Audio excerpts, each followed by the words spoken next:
కొద్ది రోజుల క్రితమే ఉత్తరాంధ్రలో పార్వతీపురం మాన్యం ఆ చుట్టుపక్కల ఈ నత్తలు వచ్చేసి బొప్పాయి, జామ వంటి పంటలను సర్వనాశనం చేసేసాయి. రైతు ఎంతో కష్టపడి పండించిన పంటను ఏమీ కాకుండా మొత్తం పిక్కుగా చేసేసాయి. ఈ నత్తలు చూసుకున్నట్లయితే ఇవి గడ్డి, ఆకులు, పళ్ళు, కాయలని ఏమీ లేకుండా రసాన్ని పీల్చేస్తున్నాయి. అయితే ఈ ముఖ్యంగా ఇవి జామ, బొప్పాయి ప్రధాన పంటలు నాశనం చేస్తున్నాయి.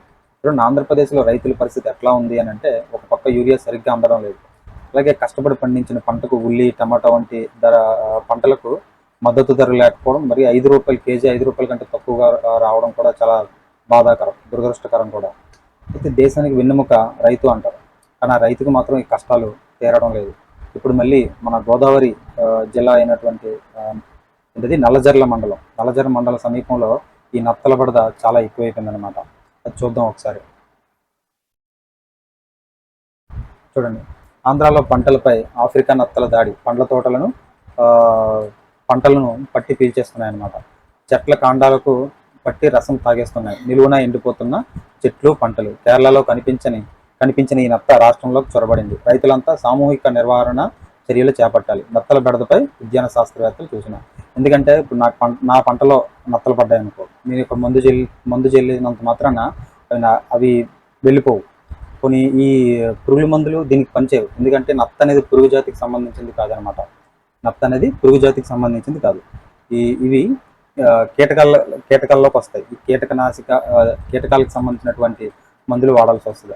అయినప్పటికీ ఇది నా పంటలో నా పంటలో నత్తలు ఉన్నాయి కదా, నేను మందు కొడితే పోతుందని అనడానికి లేదు. అది మళ్ళీ వేరే పంటలోకి వెళ్తాయి. సామూహికంగా దీన్ని ఎదుర్కోవాలన్నమాట. ఇది నత్తలకు సంబంధించి. ఈ నత్తలు మెయిన్ ఏంటంటే, చూడండి, నత్తలు అంటే నెలకు 100 గుడ్లు. ఏంటండి, నెలకు 100 గుడ్లు వేగంగా విస్తరిస్తాయి. ఇవి ఆఫ్రికాకు సంబంధించినటువంటి నత్తలు అనమాట. ఈ ఆఫ్రికా నత్తల సంతానోత్పత్తి రేటు అధికంగా ఉంటుంది. ప్రస్తుతం గంగురేగు వలస ఆవపాడులో ఉన్న నత్తల జీవితకాలం 5 నుంచి 6 ఏళ్ళు ఉంటుందంట. 1000 నుంచి 1200 గుడ్లు పెడతాయి ప్రతి ఏటా కూడా. ఇంత దారుణంగా విస్తరించడం వల్ల చాలా ఇబ్బంది అవుతుంది అనమాట.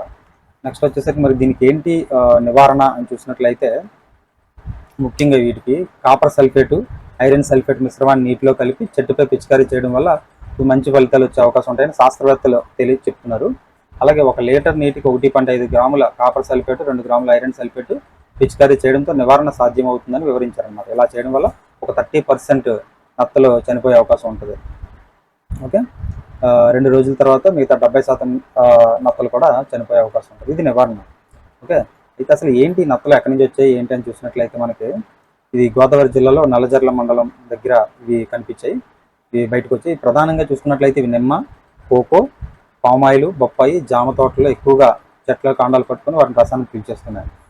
ఓకే, ఇవి ముఖ్యంగా ఏంటంటే కేరళలో కనిపించాయి. కేరళలో ఏంటది ఒక రకమైన పంట, ఒక్క పంట మొక్కలను కేరళ నుంచి తీసుకొస్తే అక్కడి నుంచి గుడ్లు వచ్చేసాయా అని కొంతమంది అనుకుంటున్నారు అనమాట. అది రైతుల పరిస్థితి.